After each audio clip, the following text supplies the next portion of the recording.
শিক্ষকদেরকে শতভাগ বেতন দেওয়া হয়, তখন থেকে আইনিভাবে বিধান আছে।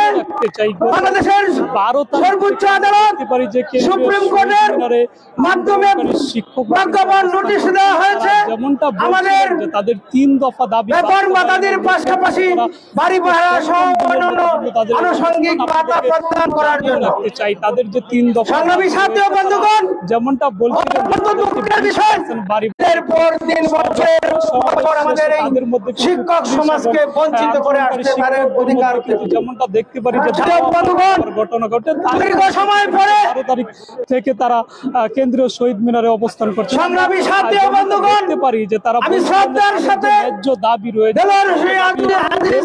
সরকার দীর্ঘায়ু কামনা করছি তাদের। আমরা সরাসরি কথা বলার এখানে যে শিক্ষকরা রয়েছে সারা বাংলার শিক্ষক সমাজ সামনে তুলে ধরে রাজপথে তাদের অধিকারের জন্য আন্দোলন করছে। একটি কুচক্রী মহল এই আন্দোলনকে নষ্ট করার জন্য বিপদে ধাবিত করার জন্য মরিয়া হয়ে উঠছে। উত্থাপন করেছি যৌক্তিক একটা দাবি, দাবিটাকে কিছু দালালরা রাজনৈতিক ও রাজনৈতিক যাতে তাদের এই অধিকার থেকে বঞ্চিত হয় সেই ধরনের পায় তারা দিন রাত করে যাচ্ছে। এটা পাওনাদার, সাথী ও বন্ধুরা, উচিত এই শিক্ষকদেরকে বর্তমান কেন্দ্রীয় শহীদ মিনারে গভর্নমেন্ট সারা দিচ্ছে না। তা আমাদের আমরা professor doctor Mohammad Yunus sir, উনি একজন শিক্ষাবিদ, অর্থনীতিবিদ, ওনার কাছে আমরা আশা রাখি উনি শিক্ষকদের মর্যাদা রাখবেন। আমরা ইউনূস স্যারের বিভিন্ন গল্প ইংলিশ আনসিনে পড়েছি, বাংলায় পড়েছি। ইউনূস স্যারকে আমরা এভাবে শিখেছি থেকে পড়াশোনা করার। আমাদের দাবি এত বড় দাবি নয়, মাত্র 3 দফা দাবি, তার মধ্যে 20% বাড়ি ভাড়া এবং 15 টাকা মেডিকেল ভাতা, 70% উচ্চ ভাতা। এটা একটি রাষ্ট্রের ব্যাপারী। আমরা আশা রাখবো শিক্ষকদেরকে এই দাবিগুলি মানার মাধ্যমে আমাদের কাছে যেতে চাই, শিক্ষা দিতে চাই। শিক্ষায় যাতে মেরুদণ্ড যদি বাঁকা হয়ে যায় তাহলে কোনো দেশ, কোনো জাতি, কোনো উন্নয়নের শিখরে যেতে পারে না। শিক্ষকরা ছোটবেলায় আমাদেরকে পড়াতেন, শিক্ষক বলেন গুরুজন, করেন শিক্ষাদান, তাদের মোরা করবো সেবা, রাখবো তাদের। যদি বাংলাদেশের শিক্ষকরা হেরে যায় পুরো বাংলাদেশ হেরে যায়। এজন্য শিক্ষকদের ইজ্জত সম্মান বৃদ্ধি করার জন্য আমাদের বর্তমান সরকার যেন মেনে নেয় সে আশা ব্যক্ত করছি। এই বৈষম্য দর্শক, আমরা কথা বলছিলাম এখানে যে শিক্ষক রয়েছে তাদের সাথে আমরা আবারও কথা বলার চেষ্টা করব। এখানে আন্দোলনকারী শিক্ষকদের সাথে তারা যে দাবি নিয়ে আজকে 7ম দিনের মতো তারা অবস্থান করছেন আপনাদের সামনে সরাসরি তুলে ধরার চেষ্টা করব। আমরা আমাদের শিক্ষক সমাজ আমরা অনির্দিষ্টকালের জন্য এখানে অনশন কর্মসূচি পালন করছি। আমাদের শিক্ষক নেতা অধ্যক্ষ আজিজি সাহেবের নেতৃত্বে আমরা আজকে 7ম দিনে আমরা অনশন করছি এই শহীদ মিনারে। আপনারা জানেন যে আমাদের এই 6 লক্ষ শিক্ষা পরিবার 20% বাড়ি ভাড়া দাবিতে এবং 1500 টাকা মেডিকেল ভাতার দাবিতে এবং 75% উৎসব ভাতার দাবিতে আমাদের এই অনশন। আমরা এই তত্ত্বাবধায়ক সরকারের প্রধান উপদেষ্টাকে ডক্টর ইউনূস স্যারকে বলবো, উনি একজন শিক্ষক, শিক্ষকের মান মর্যাদা সবই বুঝেন, জানেন একজন শিক্ষককে কিভাবে ঢেলে সাজাতে হলে, দেশকে উন্নয়ন করতে গেলে শিক্ষক পরিবারকে সর্বস্থানে সর্বপ্রথম শিক্ষকদেরকে মান মর্যাদা দিতে হবে।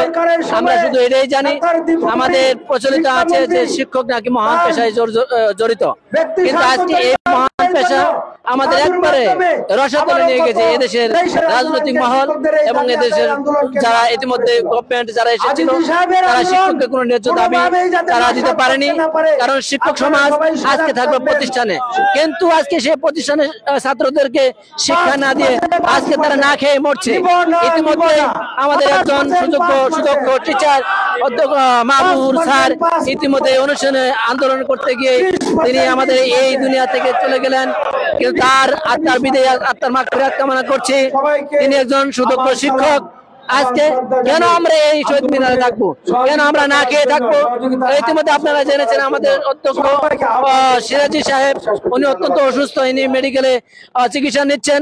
আমরা চাই এই সরকারের প্রতি আকুল আবেদন জানাই, এটা আমাদের যুক্তিগত দাবি। আমাদের শিক্ষা 6 লক্ষ শিক্ষা পরিবারের দাবি এবং বিভিন্ন রাজনৈতিক মহলে তারা সকলে আমাদের এই যৌক্তিকতার সাথে একত্রতা ঘোষণা করেছে। ইতিমধ্যে আপনারা জানেন, তাই অনতি বিলম্বে ইতিমধ্যে এই গত আমরা আরেকটা আন্দোলন করেছিলাম এই 20% বাড়ি ভাড়া দাবিতে এবং 15 টাকা মেডিকেল ভাতার দাবিতে। তারা আমাদেরকে শিক্ষক সমাজকে আশ্বস্ত করেছিলেন, তারা বলেছিলেন আমাদের 1 মাসের সময় দেন, আমরা ইনশাল্লাহ আপনাদের দাবি দেওয়া পুঙ্খানুপুঙ্খানুরূপে আমরা ইনশাল্লাহ যথাযথ দাবি দেওয়া আমরা আপনাদেরকে পালন করব। কিন্তু আমরা সেই সময় বেঁধে দিয়েছিলাম, কিন্তু আমাদেরকে শিক্ষকদেরকে তারা 5% শুধু নামমাত্র দিয়ে তারা আমাদের শিক্ষকদের সাথে প্রহসন করেছে, প্রতারণা করেছে। এটা আমরা ধিক্কার জানাই, এটা আমাদের নেওয়া দরকার নাই। আমরা মাত্র আমাদের এই দেশে আমরা একটা বস্তিতে থাকতে গেলেও আমাদের মিনিমাম 3 থেকে 4 হাজার টাকা আমাদের বাড়ি ভাড়া লাগে। কিভাবে আমাদের এই সম্ভব এই 5% দিয়ে? তাই আমরা 20% দাবিতে অনর যতদিন পর্যন্ত আমাদের এই দাবিতে আমরা আমাদের প্রজ্ঞাপন আকারে জারি না হবে ততদিন পর্যন্ত আমরা এই শহীদ মিনারে অবস্থান করব। প্রয়োজন আমাদের লাশ যাবে, কিন্তু আমরা যাব না।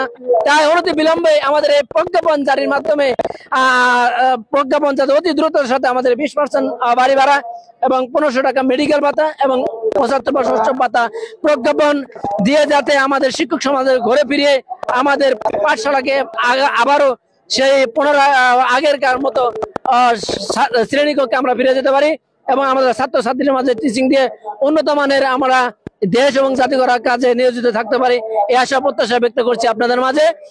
আপনাদের প্রিন্ট মিডিয়া ভাইদেরকে আমাদের পক্ষ থেকে লাল গোলাপের শুভেচ্ছা জানিয়ে আমি আমার কথা এখানে শেষ করছি। আসসালামু আলাইকুম ওয়া রাহমাতুল্লাহ। দর্শক, আমরা সরাসরি কথা বলছিলাম শিক্ষকদের সাথে। তারা যেমনটা বলছিলেন যে সরকার যতক্ষণ না তাদেরকে প্রজ্ঞাপন জারি না করবে তাদের এই আন্দোলন চলমান থাকবে, এমনটাই বলছিলেন আন্দোলনকারী শিক্ষকরা। এই ছিল আমার কাছে কেন্দ্রীয় শহীদ মিনার থেকে সর্বশেষ।